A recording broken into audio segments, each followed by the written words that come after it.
زما معززو هر کله چې دغه یو صفت چې دغه صفت تمنا ورزو رسول الله مبارک کړی دا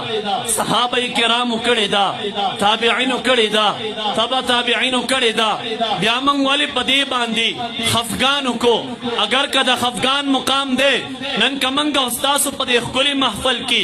هغه وخت چې زمنګ مجالس په پیغستو جناب مفتی نعمان سے بناستو جناب شیخ غلام حضرت غلام بناستو نن کنه دے موجود اگر چې دا افسوس مقام دے بعض حضرات با جاڑی بعض حضرات با افسوس کی حقیم کرم ندی ولی دو خود پا موقع و غزوہ کی حضرت عمر فاروق کلچ شیطان لعین آوازو کا خبردار محمد رسول اللہ شہید دے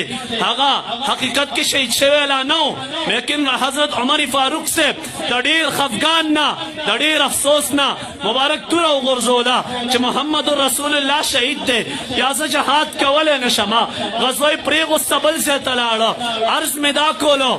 کباز سالکان جاڑی خفگان کی خفگان و افسوس بخبل سے دے زکا صحابہ کرام دخبل آقا مدنی پا عشق و پا محبت کی کلچ حقی مبارک جدا کی گی جڑا کری دا حقی افسوس کرے دے حقی دا ارمانو چمنگ سر آقا علیہ السلام طول عمر جندے ہوئے مگر در رب لا یزال فیصلہ دادا عادت دادے دنیا کی حصوک تمام عمر لا یعنی تر روز قیامت جندے نشپات کی دے ہر سوک دخبل کم ٹائم چور تر رب لا یزال نکلے دنیا کی تیری یا با دنیا نہ رخصتی گی متفقہ فیصلہ در رب لا یزال طرف ندام راغا شمنگا اتا سنا شہید شیخ الاسلام غلام حضرت غلام لاڑو شیخ الاسلام مفتی نعمان لاڑو اگر کد افسوس مقام دے خماویلی زا افسوس زکنکو ما زا افسوس نکم خوشحالی کو ما کنن والدی المکرم نشتا افسوس ہاگا ٹیم پکارو کہ ہاگا خدمات نوے کرے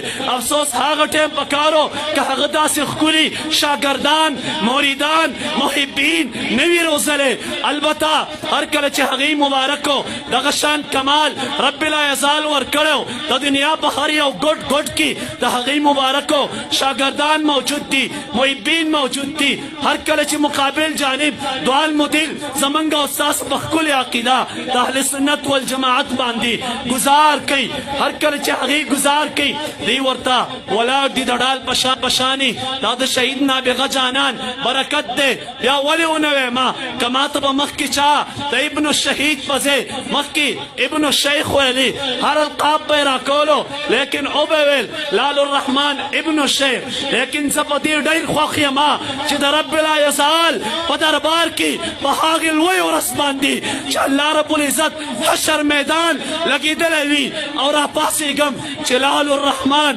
ابن الشہید پا دیبانی زڑی